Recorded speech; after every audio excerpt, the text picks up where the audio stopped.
Human relationships are one of the most fascinating and meaningful parts of life. Yet, so often we find ourselves struggling to get them right. They're complicated, aren't they? And they have the power to really accelerate and transform the quality of our lives. And they also have the power to drag them down if we're not conscious of the way that we approach them, and if we're not wise in how we conduct ourselves in relationships.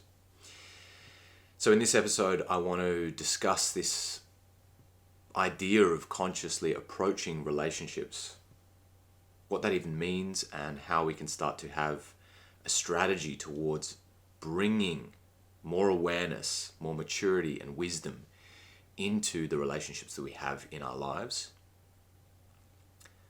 I want to share with you some of the strategies that I've personally used and validated, that I've seen be very effective in many of the people that I've worked with over the years. I also want to share with you some anecdotes and stories from my own life, as always. I want to share with you some of the biggest mistakes that I've made in relationships and what I learned from those mistakes. I've seen time and time again that in most areas of life, that it is through the biggest mistakes that we make that we actually learn the most. I think that's something we can all relate with, making mistakes in relationships ending terribly and not going the way that we wanted them to. It's a deeply relatable topic because I think most of us have been there at certain points, having the highest, most beautiful hope and aspiration for this partnership, this potential connection to evolve in a very, very beautiful way, and yet having it blow up so magnificently, devolve into chaos, bitterness, anger, hurt, resentment, betrayal, and terrible disappointment. So what are the ingredients that will help us to avoid these mistakes, these pitfalls and traps and errors in the future? Surely there must be a recipe, right?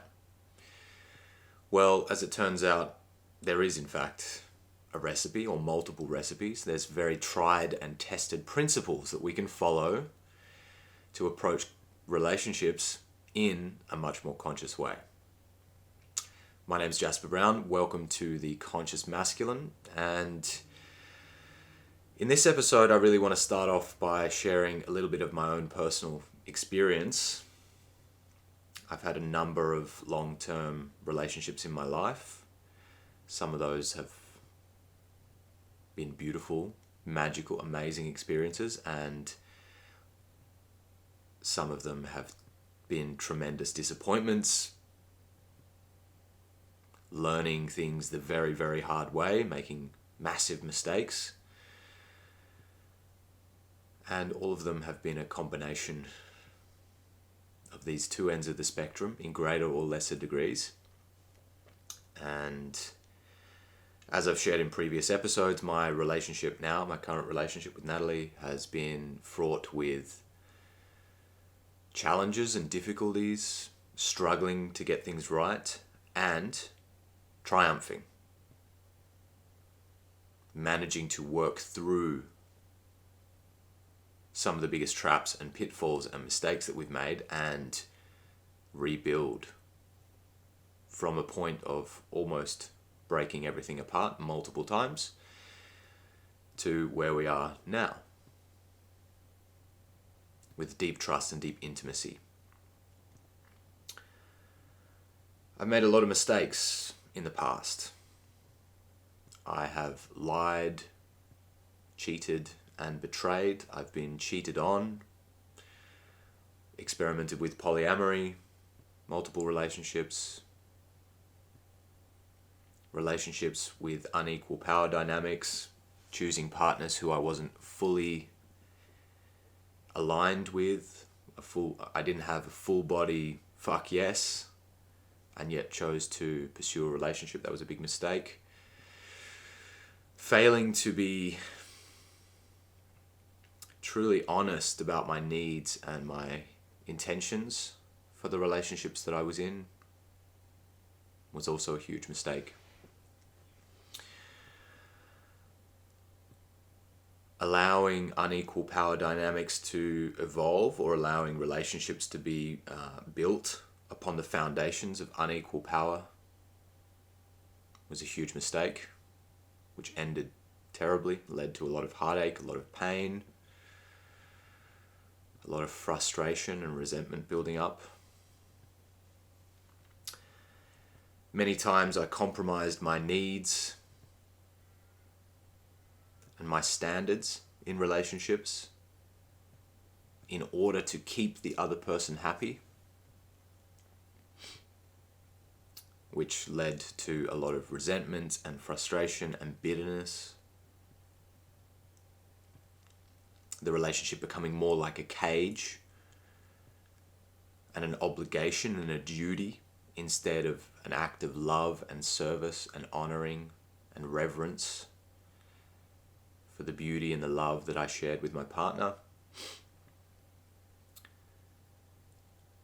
Obviously, the peak of an unconscious approach towards relationships is lying, deceiving, cheating, betraying, abusing, emotionally, verbally, physically, and also being on the receiving end of physical violence. That was a huge mistake of mine, to tolerate such a disharmonious and unskillful approach towards relationship. And I don't want to demonize people here, because all of us enter relationships with a good intention. We have a love, an attraction, a desire, a yearning that exists inside of us. And yet we find ourselves behaving in ways that are anything but loving. Our best intentions can often land with the complete opposite effect and cause the other person tremendous pain, discomfort, and triggering, wounding.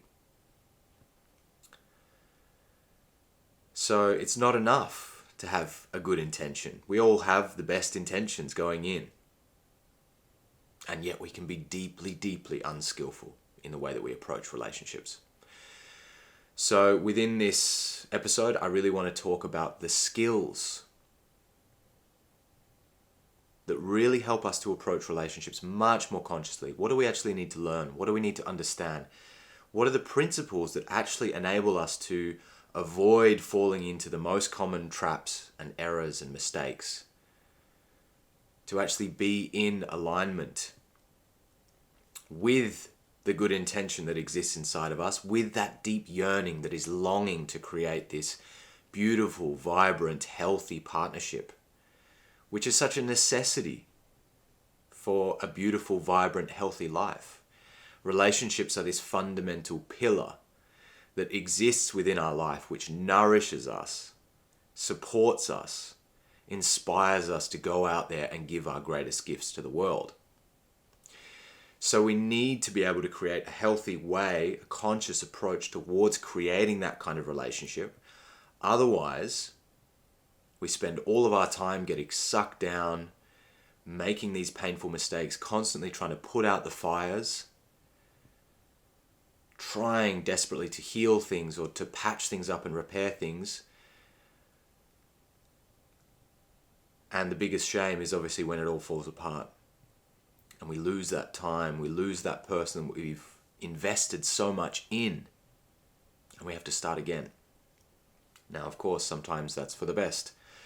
Sometimes we need to learn those lessons the hard way, as I have found out many times. And those failures prepare us, hopefully, if we're doing our homework and we're integrating our lessons, if we're developing the capacity to self-reflect deeply on our mistakes, then we can integrate all of that experience and bring a more mature approach to the next relationship. But if we are wise, if we are proper students, and if we approach things in a conscious way, following tested principles, we can navigate the difficult waters of an unskillful and an unhealthy relationship and transform it, as I have managed to do with my relationship with Natalie. So I want to share some of the tactics and tools and insights which have really helped me to shift things in a positive way, in the hope that it also benefits you, gives you some new perspectives, new leads, new approaches and tactics to bring to your current relationship or to practice and hone before you start your next relationship.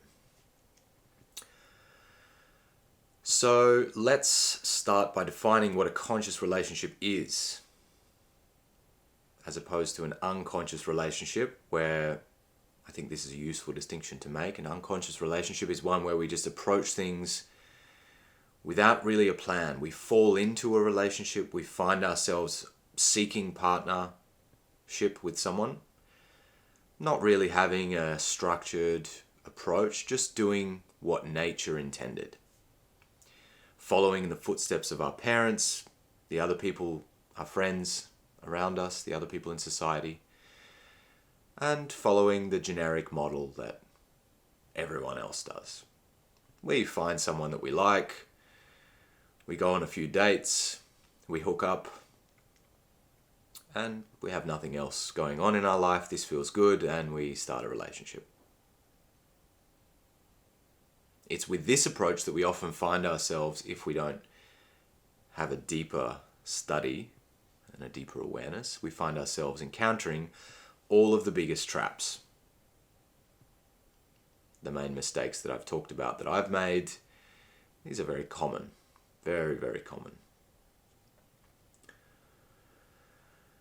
So a conscious relationship, on the other hand, is quite the opposite.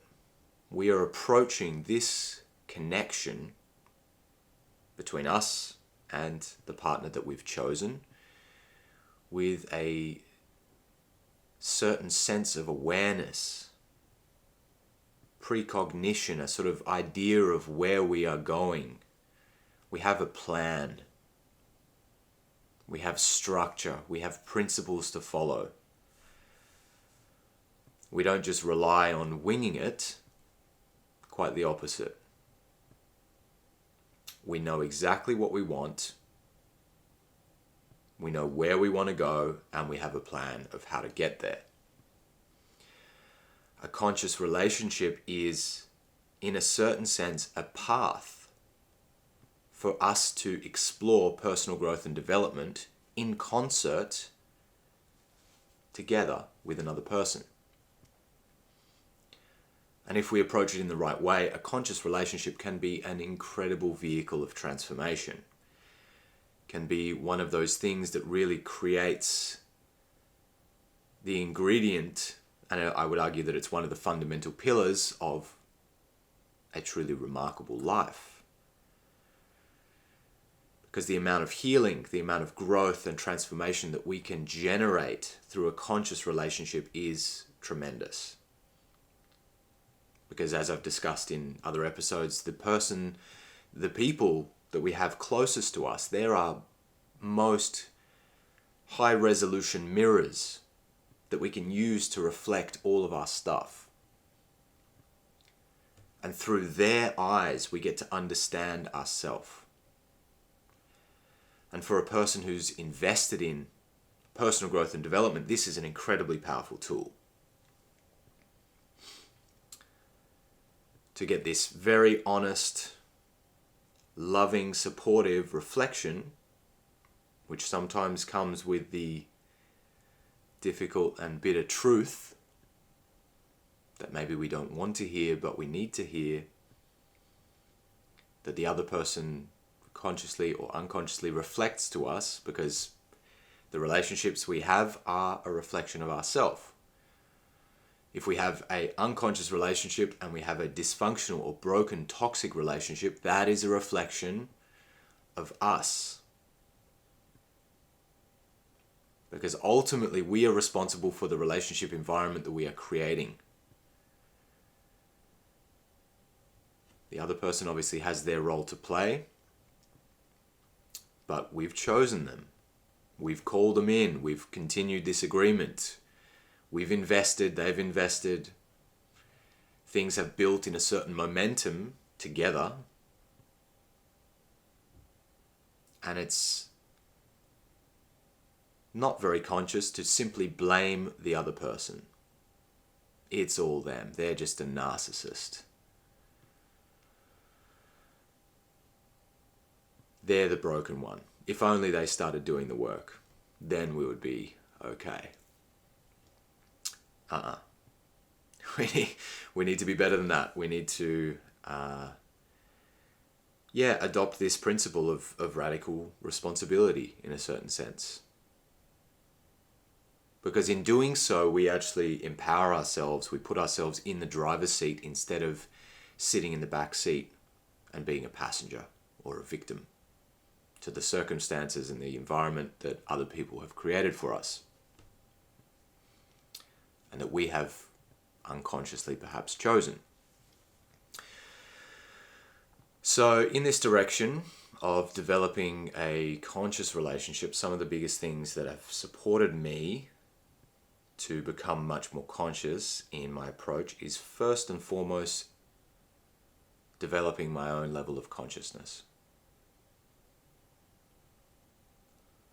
Now, that can sound a little bit fluffy and esoteric, but there is a very clear progression to the development of your consciousness. And I'll talk about this in future episodes. I'll preface it here. There are models like spiral dynamics, which actually has phases of ego development, both individual and collective,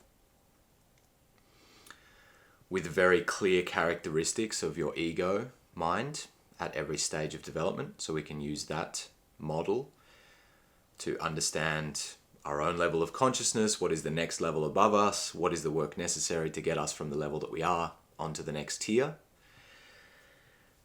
There is also what is called the 9 stages of ego development, another popular model by Susan Cook-Greuter. Also very useful to study these and understand how consciousness evolves and how we can start to move ourselves towards a more conscious approach towards life, and obviously that filters into our relationships. Many practices, teaching, systems of philosophy that will help us to educate ourselves, become more conscious, become more aware of ourselves, meditation, yoga, mindfulness, doing retreats, psychedelics.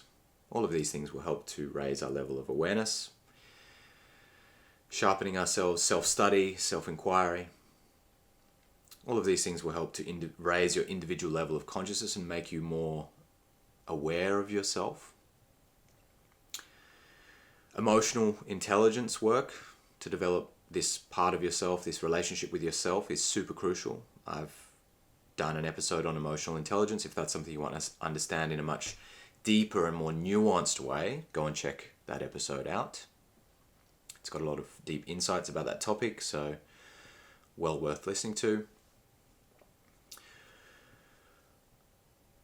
Really having a commitment to authenticity as an extension of our work with emotional intelligence, learning to really understand who you are, what is authentic to you, what have you inherited from society, and what is naturally wanting to be expressed by you, stripping back all of the conditioning that we've received from culture, from our parents, from the people around us, and discovering for yourself what is actually making you tick. Who is the real you? We also want to work towards understanding attachment, to recognize the signs of anxious and avoidant attachment within ourselves, seeing where we are situated on the attachment scale, and slowly but surely, gradually working towards and having a commitment to developing secure attachment. I'll have episodes about this in the future because it's a very deep topic with a lot of nuances that are very important. Chances are, if you're listening to this episode, you'll have some awareness of attachment science and these dynamics that play out.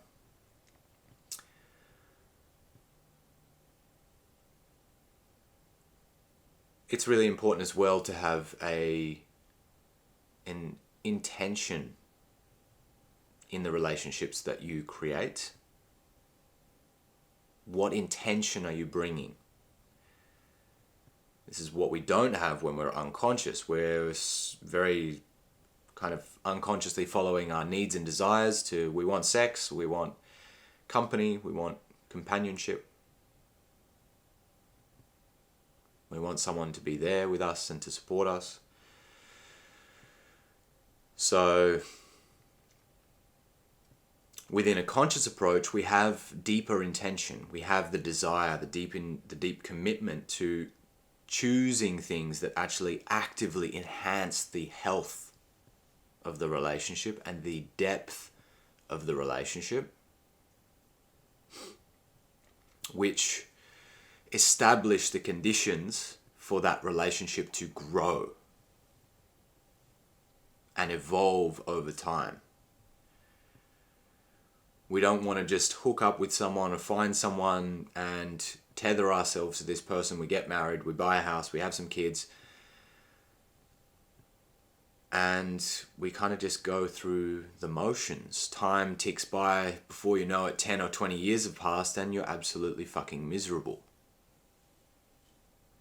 Because you stopped growing together, you stopped evolving, you stopped nourishing the relationship and approaching it like a path with the intention to use the relationship for growth.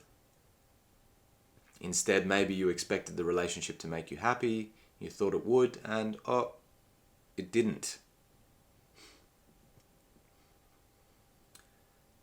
A relationship by itself won't make you happy.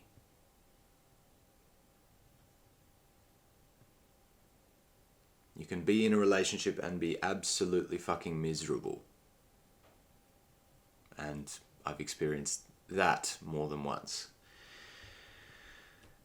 Happiness requires something much, much deeper. We'll go into this in future episodes when I talk more about spirituality and awakening.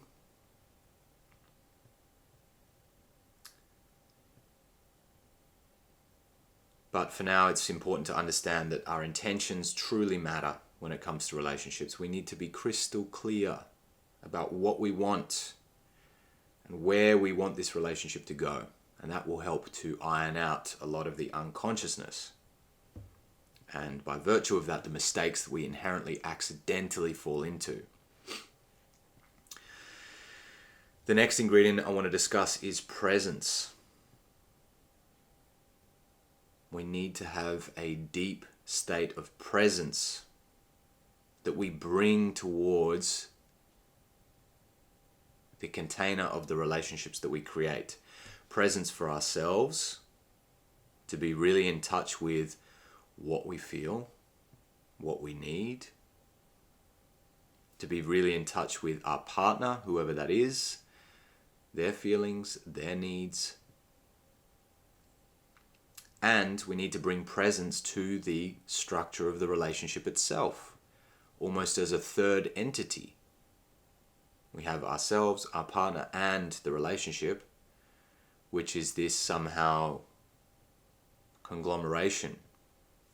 And it has its own unique needs that must be acknowledged and nourished and taken care of with a certain reverence and presence and attentiveness to the unique and specific needs that it has. So within this, we can see that there are fundamental ingredients which are really, really important to bring towards the relationships that we have. And already, just by focusing on what I've mentioned here, emotional awareness, authenticity, intention, presence, these simple things will actually redefine the way that we approach relationships. They bring a very different state. And don't think for a second that the partner that you're with won't notice these often subtle but profound shifts in the way that you're approaching the relationship. My partner, for example, she can notice when I am in touch, aware, conscious, and present with her needs. And she is quick to raise the alarm and point towards and make me aware of the fact that she is missing my presence, or she is feeling my lack of presence, attentiveness and awareness over the needs of the relationship or her needs. And I'm grateful for that, because my aspiration is to be an incredible lover and to be the man by her side who deserves to be with her and to honor her and to celebrate my love with her. And as a man who is deeply invested in personal growth and development and wanting to really be the fullest version of himself, this is a gift for me. Because it's so easy to fall off track and to get distracted by life and to become too busy or too absorbed in the other activities, the other commitments and responsibilities that I have. And I love being called back into depth and into presence and into the commitment that I have with her. It's a beautiful invitation for me to sharpen my offering and my commitment. So that leads me to the next topic that I want to discuss, which is really creating the emotional intimacy that is required to navigate these kind of subtle, nuanced aspects of a relationship, because it's really the emotional intimacy which dictates the landscape that we communicate through. If we don't have the capacity to create deep emotional intimacy, the relationship stays at a superficial level. It's with deep emotional intimacy, vulnerability, and a certain exposure of our deepest stuff that we actually create the most profound trust. In order for there to be deep emotional intimacy, we need the trust. And in order to create the trust, we have to have a certain integrity. We need to be able to show up with direction, clarity, awareness, commitment, and to demonstrate over time that our words are in alignment with our feelings, which are in alignment with our actions. And it's so easy for those things to fall out of alignment. For us to say one thing and then not back it up with our behavior, to feel something but to not express it with our words. And a commitment to deep emotional intimacy with you and your partner will, first of all, challenge the shit out of you, because you need to confront the resistances that we have as people to actually showing up authentically, because that gets so conditioned out of us. It gets so criticized and judged, and there is all kinds of societal expectations that get placed on us that prevent us from actually being authentic. So in this way, the relationship, if you choose to approach it like this, can be an incredibly healing thing for both of you, where you both actually get to find a safe space and create the safety necessary for you to actually both show up authentically. So within that, we actually need to have a structure for creating safe space. It's not enough to just assume that your partner is a safe space. We actually want to have a conversation about that and say, hey, I have some things that I want to share with you, but I'm worried that you're going to judge me or criticize me or react or use it against me. I would love to open up, and I want to share with you something which has been burning inside me, and I would love it if you can listen and hold space. And in turn, we want to be able to offer that to our partner. I see you're holding on to something. I would really love to know what you're thinking or feeling. And I just want you to know that I'm here for you. And I promise not to judge. I will listen, and I just want to hear you express, and I want you to feel safe enough to talk about your stuff. This has been such a healing thing for me and my partner in our relationship, is actually having the safety to be able to gradually let the walls fall slowly, piece by piece, and to gradually expose ourselves to one another in our purest and most authentic form, with the trust and the hope that we will be not judged and that we will be loved in spite of our vulnerable expression, in spite of our flaws. Because within authenticity and a commitment to authenticity is the need to express our shadows, our fears, our mistakes, our failures from the past, the stuff we're ashamed about. And through that, we expose this stuff, we bring it out of the shadow and into the light. And within the light, it's able to be healed, processed, worked through, understood at a deeper level. So it's incredibly important that we have a way of communicating that enables us to create these safe spaces for authenticity, real authenticity, to emerge and to be held and to be expressed at the deepest levels. This creates something very, very magical, very, very healing in a relationship. It's a core component of a conscious relationship. So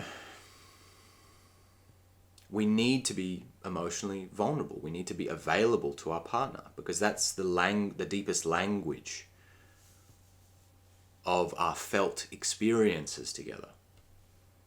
And a relationship that doesn't have emotional availability, or one partner is emotionally unavailable, it's going to make that creation of the intimacy and the creation of the trust as a result of that very difficult. Very, very difficult. So having a plan for this, having a structure, having tools to reach for in these moments, and a way to communicate this is extremely important. Which brings me to the next really, really important, somehow fundamental and vital feature of a conscious relationship is communication. Communication is key, or king, we could say. We need to be able to communicate, because without that, how will we ever truly resolve the inevitable conflicts that arise between us and the person that we love? Healthy communication is the bedrock and foundation of any relationship. And the more that we can approach communication consciously, the deeper our skills for relating become. The deeper the trust, the deeper the intimacy, the deeper the safety becomes in the relationship that we have. So in order to create conscious communication, we need to actively be able to listen. To truly listen to what our partner is saying without getting instantly reactive, defensive, judgmental. We need to be able to truly sit in a state of open receptivity and hear what our partner is expressing, and connect to the emotional content, the needs, the desires, the fears, the feelings behind their words, and validate that, honor and appreciate that in them, and make them feel truly seen and truly heard and truly understood. Now, in the beginning of my relationship with Natalie, I was very emotionally unavailable. And as a result of that, she was left feeling deeply unheard and unseen. which didn't make her feel safe,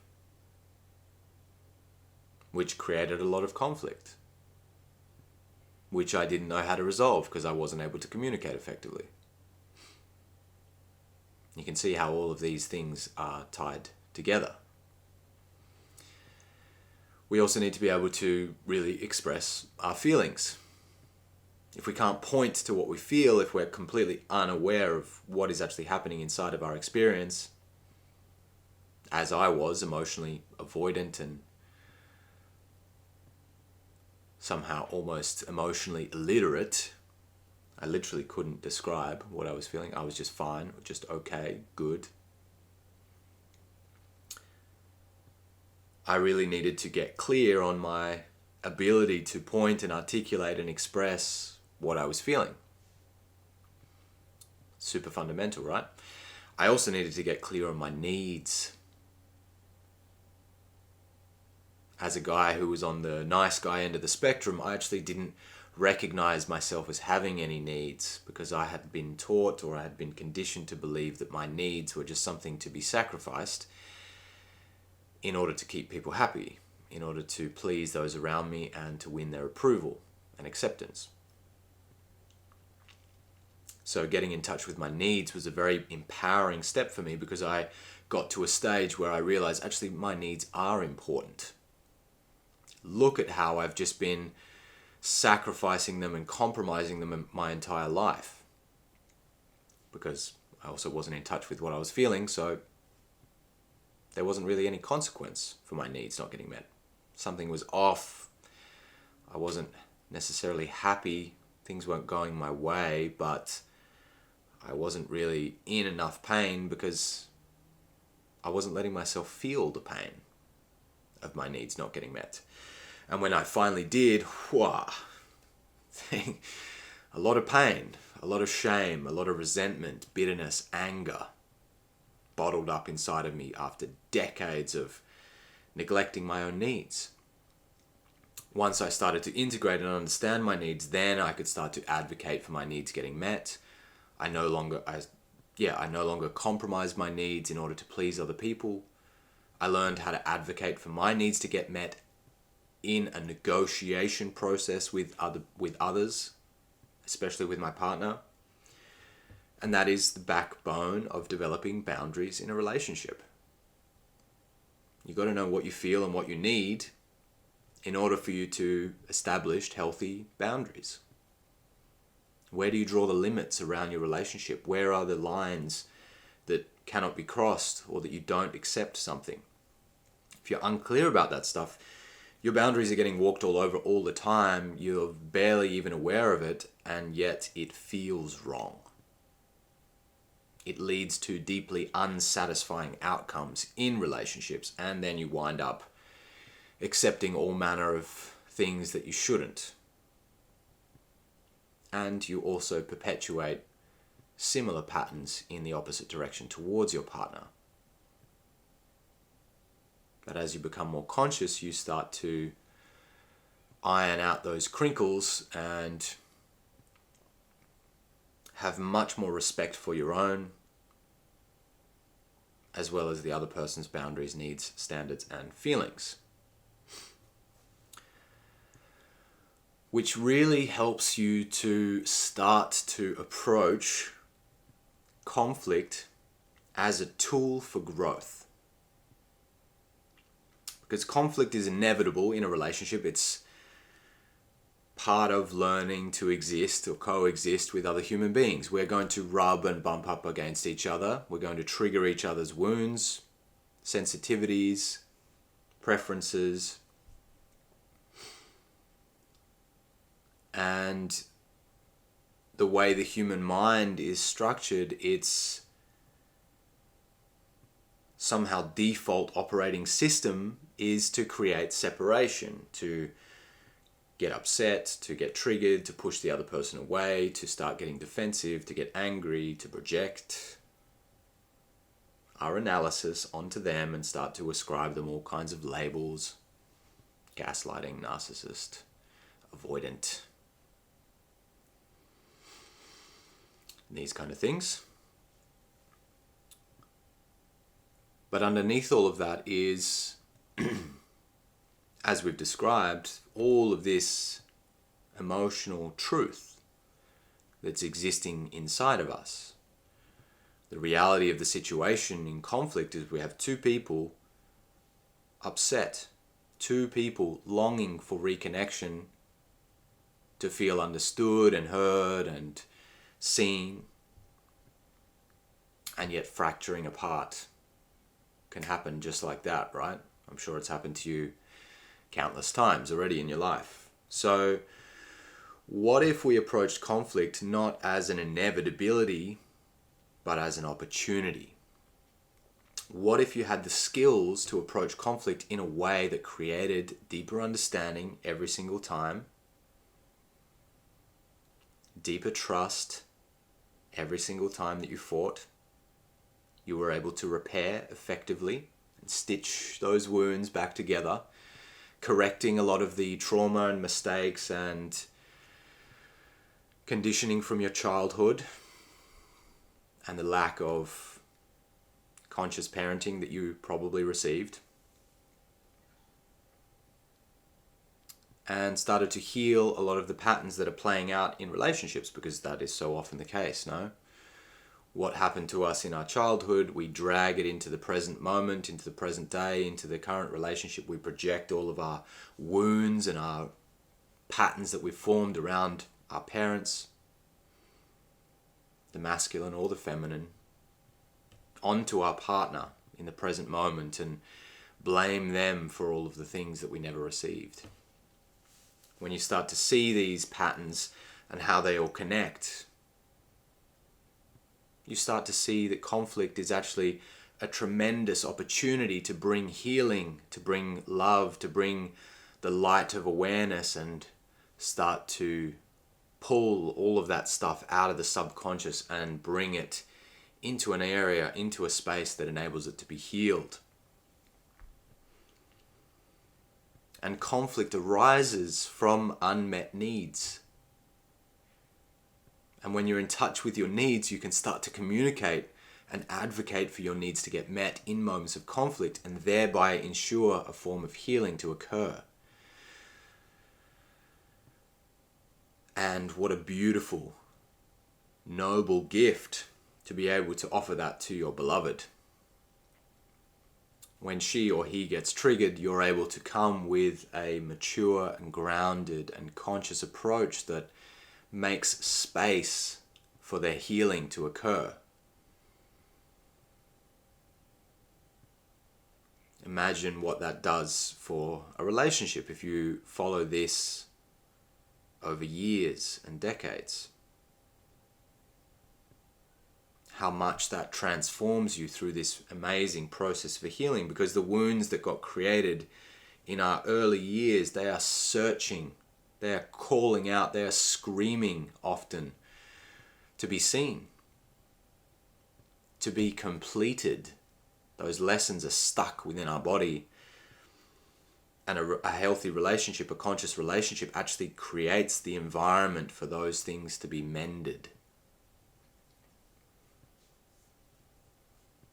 So conflict becomes, instead of something to be feared and avoided at all costs, it becomes an incredible opportunity for transformation and growth and the deepening of the relationship.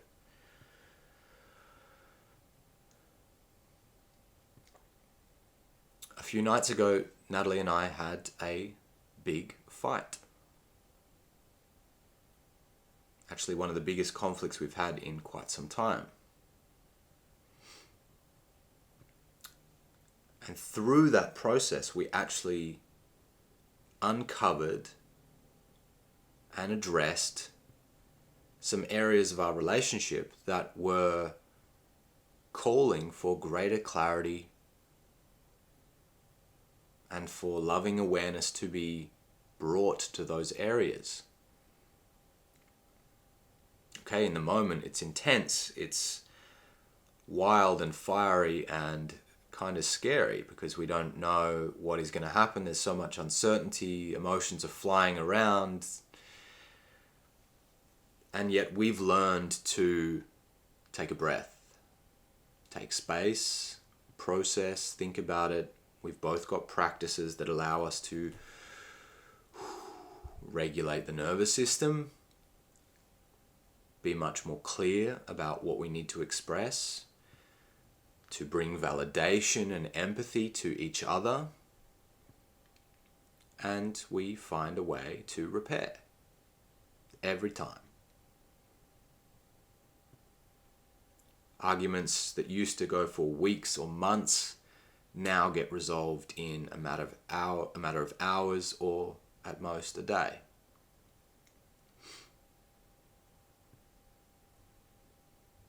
And then we get to have beautiful intimacy afterwards, where everything is charged and very polarized.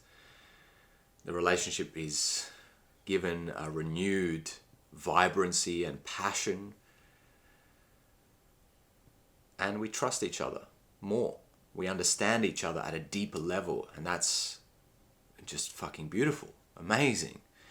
That's what we want, right? So we need to commit to that. We need to start seeing conflict through this lens in order to create that kind of commitment and focus and direction when things start to go shit-shaped. Instead of being like, here we go again. This topic again, haven't we talked about this already? Why do you have to bring this up now? Terrible timing. Can't you see I'm busy? I have work in the morning. It's always inconvenient. And yet it's more inconvenient if you leave those issues unaddressed, because they will fester like a cancer inside your relationship under the surface and slowly erode the foundations of the love between you. And I've had that occur.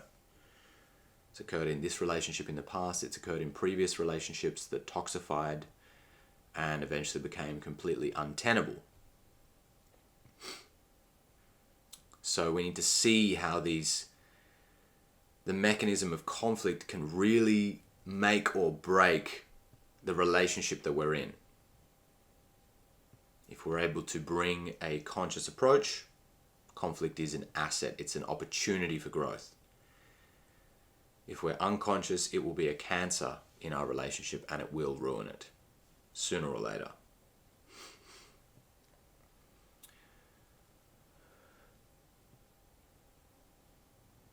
Which brings me to the next point I wanted to make, which is a conscious relationship is about mutual growth. We need to see that our commitment to one another is founded on the principle that we are growing together. We are supporting each other to grow and evolve and develop over time.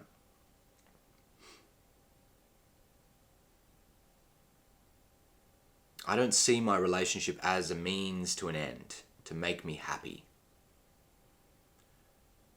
or that we'll get to some place. I'm doing it and I'm invested in it because I love the process of evolution. I love to feel that I'm constantly learning new things about myself, about her, about us. And I think for a conscious relationship to occur, we both need to be invested in and at least interested in personal growth and development. Because within that lens, we each have the commitment to bring this lifelong learning approach.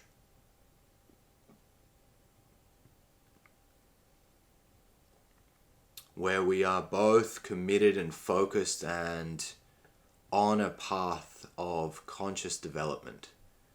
Realizing that when we finish school or university, that's only the beginning of the real learning process. Because you come out of university and you know almost nothing about life. It doesn't teach you about relationships. It doesn't teach you about trauma. It doesn't teach you about communication. It doesn't really teach you about personal growth and development. It doesn't teach you about spirituality.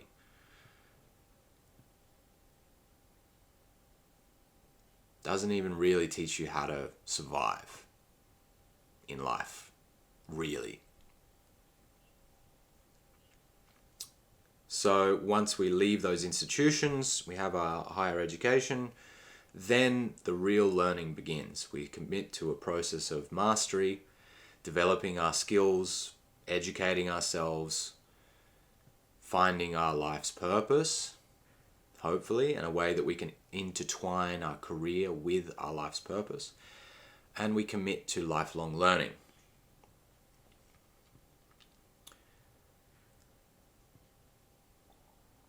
Hopefully you have someone like that in your life. And if you don't, you should settle for nothing less. Do not pick a partner who is not interested in personal growth and development, because you will have no ability to broach the kind of topics that I'm discussing here today. You'll quickly find yourself frustrated and out of room to maneuver, out of room to grow in your relationship. So that's a fundamental for me. I would never be with someone who wasn't committed to lifelong learning and personal growth and development. You also want to have shared values. Someone who appreciates and values the same things in life as you do. Now, you don't have to be a perfect match on all levels, but there needs to be a significant degree of overlap where you actually get to have the kind of conversations that fascinate you. You get to wake up interested and excited to see the other person, to share new perspectives, your own insights, your musings, your study and learning. The things that you really value in life. If one person is passionate and deeply committed to having a family, and the other person doesn't want kids, it's going to be very difficult. If one person is completely atheistic, materialistic in their view of science, and the other person is deeply religious or spiritual, might be some difficulties.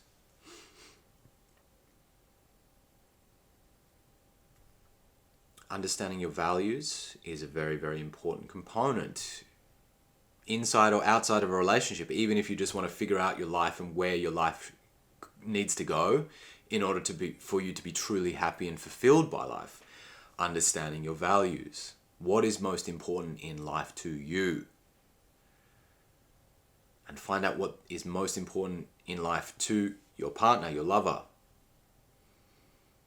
See what is overlapping, see what is missing. You want to do a significant degree of overlap where you actually value the same things and therefore you have a lot to relate over.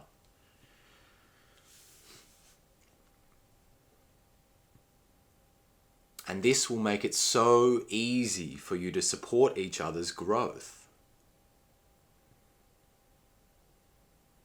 Because if you love what they love, you will be inspired and full of passion and enthusiasm in supporting their development. And man, that's something that we need, you know? I love the fact that my beloved appreciates and values the work that I do. She inspires me to be even more creative. She inspires me to invest even more in my education. She brings me leads and ideas and new perspectives that I never knew about. And teaches me things. She suggested workshops or courses or events and things that I was completely unaware about and absolutely loved. And I've done the same for her. It's amazing when we have this synergy because we both value similar things. we actually spend all day talking about the same stuff, you know, communicating on these topics, sharing what we're learning, exciting each other and inspiring each other to deepen our understanding of life and reality and love. And so our relationship flourishes under such a context.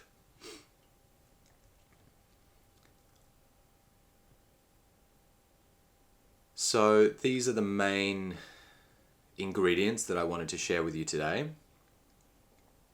These are the main things that I've seen truly validated through my direct experience and my work with thousands of men in their relationships and the couples that I've worked with over the years. Having this stuff as a foundation is just an incredible place to start. In the absence of it, so much is missing. So I really encourage you to contemplate this topic, contemplate the ingredients that I've shared here and how that might align with your life, your relationship at this stage. Reflect on your previous relationships and try to identify what was missing. Why did they fail? Where did you fall short, or where did the relationship falter? Was it a lack of trust? Was it a lack of emotional intimacy? Was it a lack of common and shared values? Did you struggle to communicate effectively, to navigate conflict? What was it? Or in your current relationship, what areas are missing? What areas do you need to invest in and double down on and figure out? Make it explicit and have that conversation with your partner. Hey, I've identified these things. I see this is something that we could really benefit from. How would you feel about taking a step together in this direction? Let's do a course together. Let's get coaching. Let's read this book and talk about it. Really powerful, easy steps to make in the conscious direction. So I hope you found this useful. If understanding your feelings, needs, and values, boundaries, and standards in relationships is something that is of a high importance to you and you value that and you want to take actionable step in that direction, I've got a course that I've created for men called The Conscious Masculine. It's also a men's community with regular live men's group meetings and a very, very extensive curriculum around conscious masculinity and my whole approach. If that's interesting for you, you'll find a link to that in the description. Go check that out. And lastly, I want to tie all of this to the bigger picture.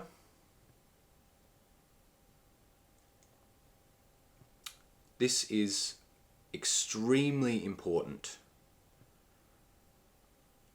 A conscious relationship is one of the fundamental pillars of a deeply conscious life. And if our relationships are in disarray, out of alignment with the direction that we want our life to go, then it's sucking energy down.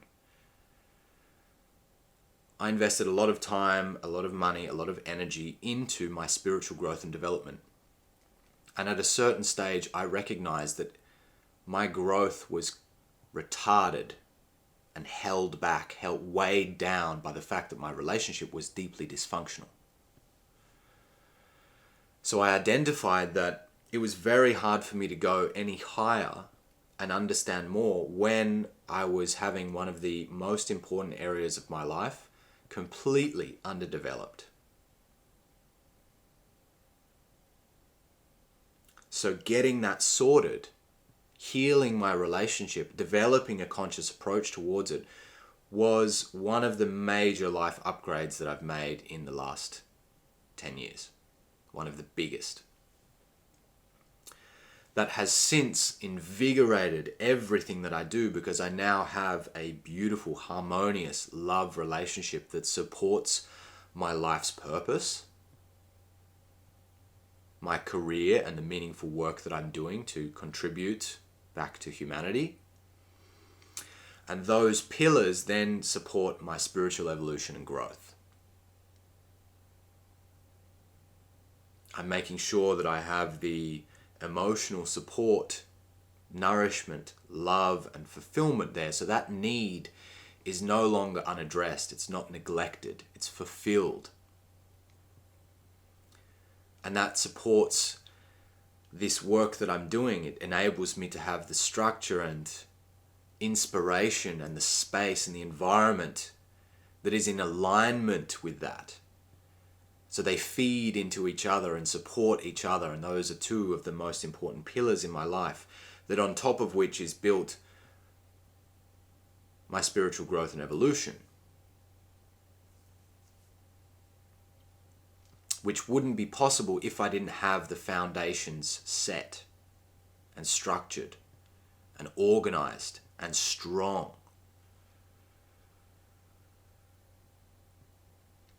So do not neglect your emotional development, your relational skill sets, and the creation and nourishment of a healthy partnership with someone that you deeply love and admire and respect.